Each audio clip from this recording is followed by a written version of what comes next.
apparu comme l'expert. Non, non, ben, à un moment donné, les gars me parlaient un peu le gars du cahier, parce que moi, j'avais plus un rôle un peu effacé. Ouais. Mais très tôt, j'ai essayé d'avoir une approche plus dynamique, là, puis d'avoir mon apport. Mais c'est pas là, surtout, que ça s'est fait. C'est plus tard, quand je me suis impliqué dans les syndicats. Ouais. Mais ce que je retiens de cette expérience-là, c'est quelque chose qui m'a suivi le reste de ma vie. Ça a été... Pierre, Richard m'a beaucoup montré le métier. Puis Bélanger, Jean-Pierre, il m'a beaucoup montré l'approche qui s'inspirait un peu de ce qui s'était fait en Amérique latine avec Paulo Freire. Oui, bon. c'est ça. C'est qu'à travers ce travail-là, cette éducation-là, il y a une conscientisation aussi politique, syndicale, de ce qui se passe autour de soi. Alors, j'ai fait trois mandats. Et là, c'était des mandats de quelques mois seulement. De quelques mois seulement. C'est l'époque où la FTQ était en train de passer d'espèces de regroupement symbolique à une centrale un peu plus consistante. Là. Ouais, avec des services. Avec des services qui se créaient. Le service d'éducation a été créé en 1973, je pense, mais il se développait beaucoup là, grâce aux subventions, grâce aussi au fait que la FTQ avait rapatrié du CTC la responsabilité de la formation syndicale. Oui, c'est ça. Alors, c'est vraiment un tournant là, important. Oui, je suis arrivé, moi j'ai adoré ça parce que c'était très vivant, c'était très dynamique, puis il y avait de la recherche, puis les cours, il n'y avait rien de fait, tout était à faire. Ça, alors je me suis retrouvé dans quelque chose de profondément créateur, original, puis très proche des gens. Ça, j'ai adoré ça. Il y en a qui me disaient, compte tenu de ton niveau de politisation, tu aurais été plus à l'aise à la CSN. Mais j'étais très content d'aller à la FTQ. Parce que ce que j'ai aimé de la FTQ, c'est que ça reproduit la réalité. C'est une organisation qui chemine avec les gens. Il n'y a pas de modèle préétabli, il n'y a pas de pureté idéologique. Il y a de tout à la FTQ. Il y a du moins bon, puis il y a du bon, mais tu te sentais bien chemine. là-dedans. Mais j'ai adoré ça. Ouais. J'ai adoré ça. Ouais. Et est-ce que dès ce moment-là, tu as trouvé ta place là, dans le mouvement syndical ou si c'est... Bien là, ce qui est intéressant, ça a commencé à se préciser. Je commençais à voir quel rôle je pouvais avoir dans la société et être utile, là, qui corresponde en même temps à mes intérêts. Depuis l'anthropologie, c'était d'être sur le terrain, d'être avec les gens. Alors là, en politisant, j'ai été sur le terrain, puis je continue à être sur le terrain. Ce que je faisais, ça avait une répercussion. Puis ce que j'avais trouvé difficile dans l'opération de dignité, c'est que comme c'est des organisations qui étaient qui n'étaient pas solides sur le plan financier, tu faisais des choses, mais tu ne savais pas si ça allait durer. Là, j'avais le sentiment que je pouvais bâtir, puis que ça durerait, parce que le mouvement avait une histoire, puis il y avait une structure, puis il y avait un peu plus d'argent, il était un peu plus solide. Alors là, j'ai dit, bon, je vais essayer de rester dans ce mouvement-là, mais comme j'étais une bébite qui venait de l'extérieur, c'était pas évident. Non, parce que ça, il faut savoir que dans les syndicats de la FTQ et à la FTQ même, beaucoup de gens venaient des rangs, comme on disait, ça étaient issus de la base. Oui, ça n'a pas été simple. Tu sais, je te dirais même un confrère au métallo qui m'a dit ça affectueusement, là, mais il dit, toi André, tu es un extraterrestre. Tu sais, c'est quand même extraordinaire, mais j'ai été accepté, mais ça montrait la difficulté. Il fallait, ça a pris un certain temps d'apprendre la culture. Globalement, là, quand je suis rentré à la FTQ, c'était ma place. Ouais. Il fallait que je la fasse, mais j'étais prêt à faire ma place.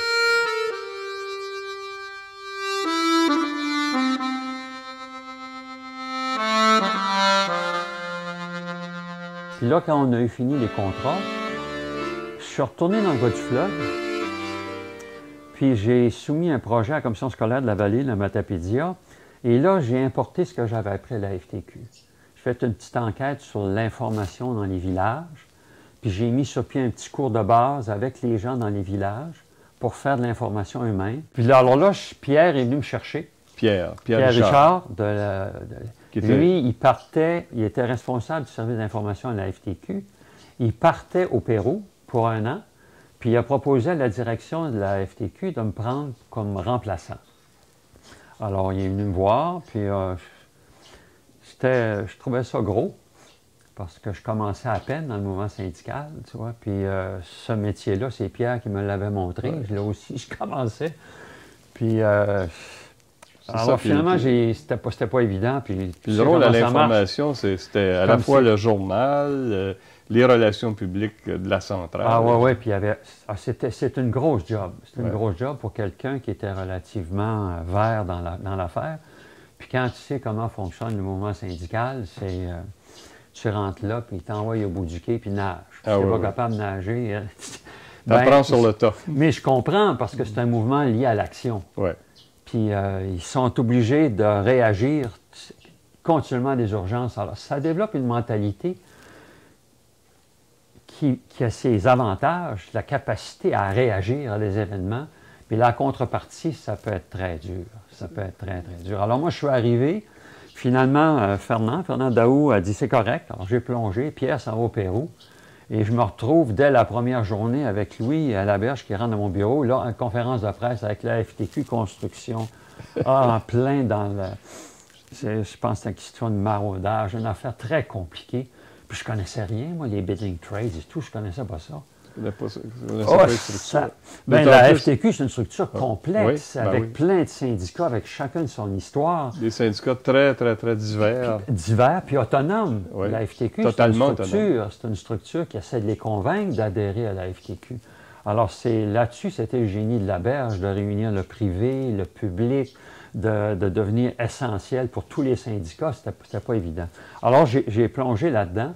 Là, il fallait que je fasse le monde ouvrier, il fallait que je fasse les relations publiques, il fallait que je sois en lien avec l'éducation, il fallait que je fasse la formation syndicale.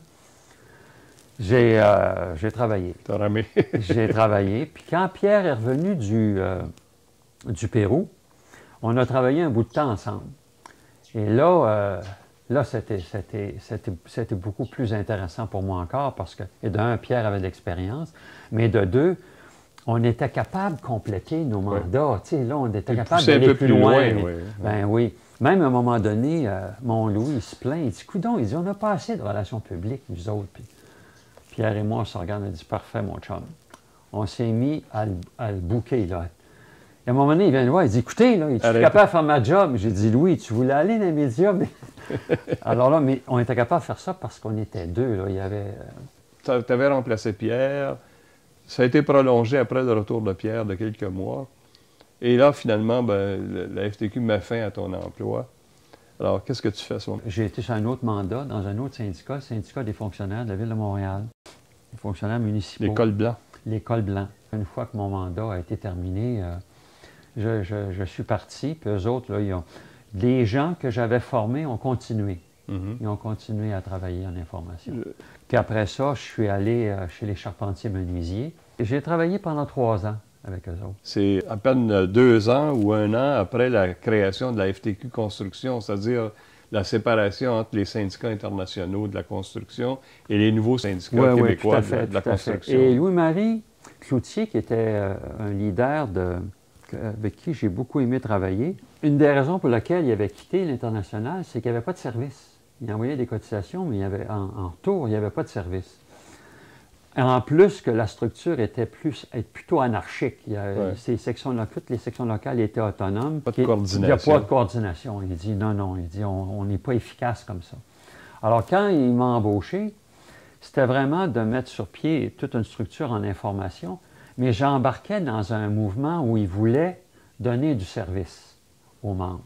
Et là, on a eu plein d'initiatives qui, pour l'industrie de la construction, puis pour le syndicalisme, étaient très originales, puis très prometteuses. Mais de l'information, tous les jours, ils voyaient l'information dans des moments de crise, tu sais. Quand il arrive un maraudage, je te dis, la plante, tes papiers, ils en ont besoin. Mais le reste du temps, ils voyaient moins la pertinence de ça. Alors, c'était de montrer comment c'était utile. Ils l'ont vu. Ils l'ont vu. Je pense que j'ai été... ça a fait son bout de chemin. Puis quand je suis parti, c'est Pierre Richard qui m'a remplacé. Puis c'était acquis, ça. Puis ça a fait même une certaine jalousie des autres sections, des autres locaux dans la construction. Oui, parce que c'était le seul syndicat qui avait un responsable d'information. Oui, tout à fait. Puis ils ont vu ce que ça a fait comme différence.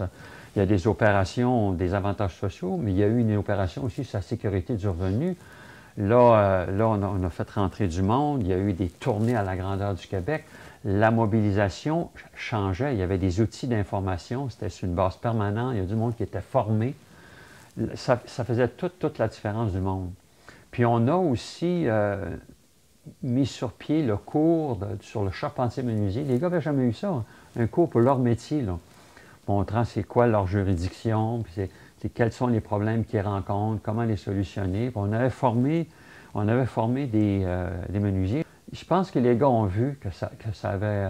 il y en a qui disaient c'est des beaux journaux. Ils étaient contents. On parlait de ce qui se passait. Puis je le faisais avec des charpentiers menuisiers. J'avais même des caricatures faites par des charpentiers menuisiers, des articles écrits par eux autres, qui avaient été suivis des cours de base, puis qui étaient capables de...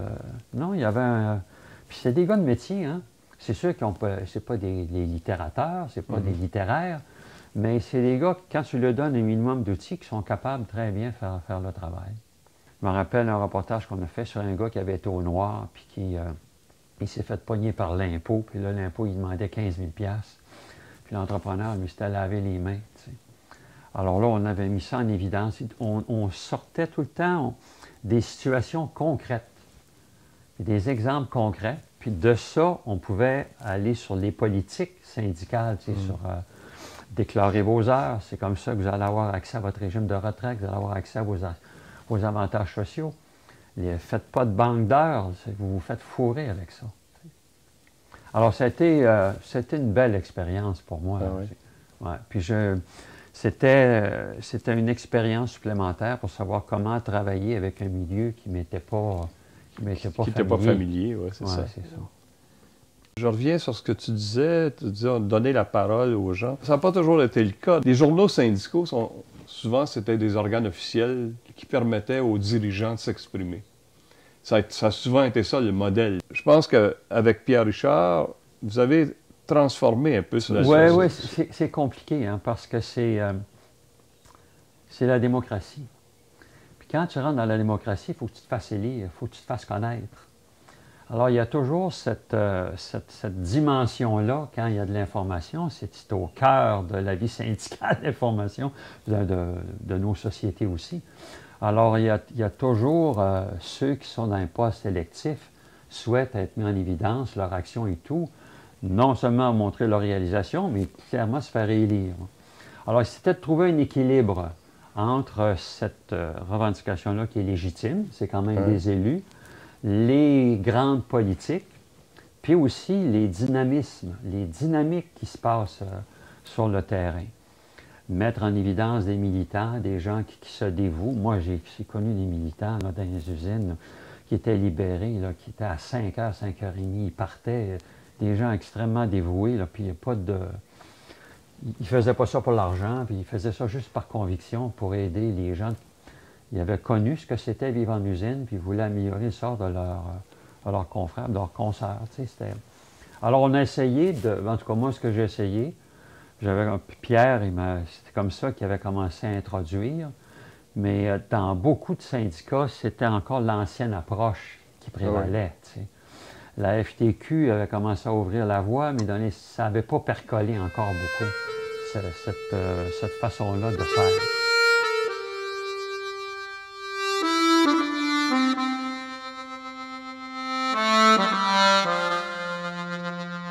Puis là, les métallos m'ont approché. Ils savaient que celui qui était là en information, Jean-Marc Carl, était sur le bord de la retraite. Puis là, moi, j'avais été, quand j'étais chez Charpentier-Menuisier, Clément Godbout avait fait une session de formation avec ses permanents. Clément qui était directeur des métallos. Qui était le directeur québécois des métallos. Il avait fait une session de formation de relations publiques pour ses permanents. Puis il m'avait demandé d'aller... Il avait demandé à Louis-Marie si je pouvais aller donner un coup de main, puis j'étais allé. Alors c'est comme ça qu'on est entré en contact. Puis, quelques années plus tard, c'est lui qui... t'a approché. Il a demandé à Jean-Marc, c'est Jean-Marc qui m'a appelé. Alors là, je l'ai rencontré, puis il était un peu embêté parce qu'il me voyait comme pour remplacer un peu Jean-Marc, mais Jean-Marc n'était pas encore parti. Alors, j'ai été pendant presque 2 ans au service de recherche. Je faisais un peu d'information, mais j'étais à la recherche. Jean-Marc a pris sa retraite en 87, et là, je suis rentré responsable du service. Et c'est là que, ben là, moi, j'ai essayé de faire ma place, évidemment. Ça, c'était intéressant. Il y avait déjà une tradition d'information au syndicat des métallos depuis les années 60. Ah oui, absolument. Alors, c'était même un des syndicats qui en faisait le plus. Il y avait un journal qui s'appelait Le Métallo. Jean-Marc, quelques années auparavant, avant que j'arrive, avait mis sur pied ce qu'il appelle le trait d'union. Alors, il y avait déjà une tradition d'information. Ah, le trait d'union existait déjà. Il existait je pensais que c'était toi qui avais créé Non, ça. je l'ai poursuivi. Ça a commencé. Ça, c'était plus un bulletin. Alors, en fait, il y avait un journal. Plus léger que le journal. Il y avait un journal de 16 pages qui était envoyé par la poste plusieurs fois par année à tous les membres métallos. Et tu avais un petit journal, un 4 pages, produit chaque mois, qui était envoyé aux militants, qui s'adressait aux militants. Puis qui est devenu même plus populaire que le métallo parce que c'était de l'information rapide, ça donnait un portrait. En tout cas, c'était très utile pour les militants dans les mines, dans les usines. J'ai réalisé très tôt qu'avec la diversification de notre syndicat dans plusieurs secteurs, avec les transformations importantes, que je n'étais pas capable de faire ce que Jean-Marc faisait. Il fallait que je trouve une autre approche. Et c'est là que j'ai eu l'idée, en m'inspirant de ce que j'avais appris à la FTQ, de mettre sur pied un projet de correspondant. J'ai soumis ça, ça a passé par toutes les étapes, et parce qu'il fallait que les permanents embarquent dans cette opération-là, puis j'ai eu une collaboration. J'avais pas besoin de les convaincre de l'importance de l'information. Et c'était d'ailleurs des sources d'informations pour faire... c'était eux autres qui me disaient des fois, ils me suggéraient des sujets. T'sais. Et alors là, ce qu'on a fait, c'est qu'on a trouvé du monde en usine, dans les bureaux, dans les hôtels, puis se former une petite équipe. On a fait une session de formation. Et c'est eux autres qui me donnaient un coup de main pour produire les 2 publications. Mais on voulait aussi que ces gens-là soient des multiplicateurs dans le champ, mais pas juste en information. Alors, ils donnaient un coup de main aux campagnes de recrutement, mais ils aidaient aussi les sections locales à se structurer en information. Et chaque année, j'avais fait un point d'honneur pendant 24 ans de donner le cours de base en information, qui s'appelait l'information dans mon local. Encore là, ce que j'avais appris à la FTQ. Et on le donnait, c'était de la grosse ouvrage parce qu'il fallait convaincre les gens. Puis une fois qu'ils avaient suivi le cours, tout de suite, ils partaient un journal. Parce que c'était l'écriture, il y avait une résistance, il y avait une peur. Les gens pensaient que tu pouvais pas Mais faire ça. j'ai vu des choses fantastiques. Je pense entre autres à un mécanicien à Rouyn-Noranda. Il écrivait des articles. Tu sais que tu as appris ça. C'était des gens en usine. Jamais on mettait en évidence ce talent-là, cette capacité-là. Tu as eu tout un réseau de correspondants. Il y en avait combien? Bien, en fait, c'était un réseau d'une douzaine de personnes. On en avait dans chaque région importante que couvraient les métallos. Tu vois, tu avais le nord-ouest, tu avais Montréal, tu avais le sud du Québec, tu avais Québec, tu avais la Côte-Nord. Puis, on avait Saguenay-Lac-Saint-Jean. Ouais. Te souviens-tu de certains de Bien là, il a passé énormément de personnes dans les 20 ans où j'étais là au métallo, puis que le projet a fonctionné. Il a continué après que je suis parti. Mais durant le temps que j'étais là, je ne pouvais pas faire ça tout seul. Alors, il y a eu un encadreur au tout début du projet qui s'appelait Yvan Boucher, qui venait de la restauration à Québec, puis les restaurants Marie-Antoinette, qui a été d'un apport inestimable que j'ai perdu à un moment donné parce que les restaurants ont fermé. Puis là, il n'y avait plus de base métallo. Je sais qu'il s'est trouvé après ça un emploi en créant sa petite entreprise de rédaction mise en page. Mais par la suite, il a été remplacé par Michel Fauché, qui lui aussi a été très, très utile pour la poursuite du projet. Il a été capable de s'adapter à toutes les situations, un gars intelligent qui est même devenu permanent, puis qui a eu des ennuis de santé, puis qui a dû quitter. Puis ces 2 gars-là ont été essentiels pour le projet. Puis dans les exemples de gens qui ont duré puis qui ont été un apport aussi au niveau du dynamisme, un gars comme Pierre Bouchard à Chibougamau. Il a été très longtemps avec nous autres. Ça a été parce que ça, c'était un problème qu'on a eu. soit des fermetures d'usines, soit que les gens ont d'autres fonctions. Souvent, c'était des gens dynamiques, des gens qui venaient comme correspondants. Il y avait du monde dynamique là-dedans. Là. Il y en a qui sont devenus permanents, il y en a qui sont devenus présidents de leur section locale. Et alors, j'avais un roulement, il fallait que je les remplace. Donc, ces correspondants, ils faisaient un journal local aussi? Ou... Bien, la plupart étaient intéressés par l'information.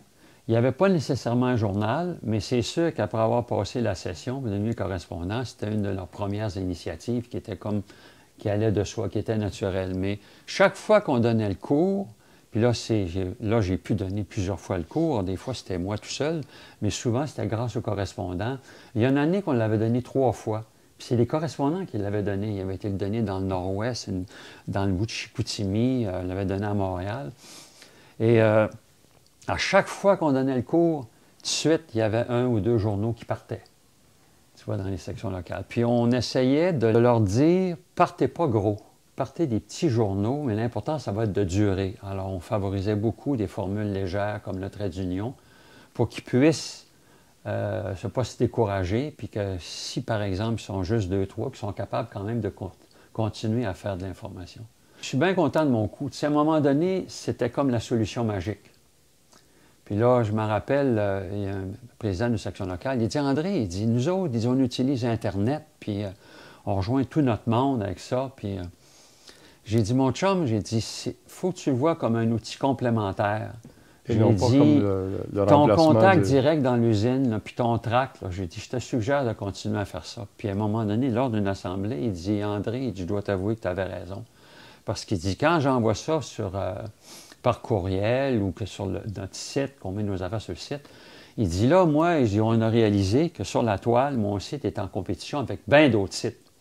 Ils n'iront pas voir le site de la section locale, ils vont aller voir un site de sport, ils vont aller voir un site de Netflix, ils vont aller ailleurs. Tu sais. Alors, je me rendais compte que je ne les rejoignais pas tant que ça, mes gens, finalement. Alors, il a réalisé aussi qu'il perdait le contact avec ses membres. Il a réintroduit le tract. Il passait ça à la sortie de l'usine, où il allait à la cafétéria, puis là, il parlait. Alors, j'ai dit, moi, là-dessus, je suis assez du paléolithique. Je suis très partisan du contact direct. J'ai dit, je suis partisan, je suis d'accord avec toutes les nouvelles technologies. Puis je garderais l'écrit, parce qu'un tract, c'est quelque chose qui reste dans les mains. Puis en même temps, quand tu distribues le tract, bien, tu vois la personne, tu peux parler. Tu sais. Puis j'ai dit, les autres, ça sert de complément, mais j'ai dit, on ne pourra pas remplacer ça. Louis-Marie disait, lui, il dit, quand 2 travailleurs se tiennent ensemble sur un chantier, l'union est là à 100 %. Je trouvais qu'il y avait là quelque chose d'essentiel dans l'action syndicale, puis que l'information devait se coller à cette dimension-là.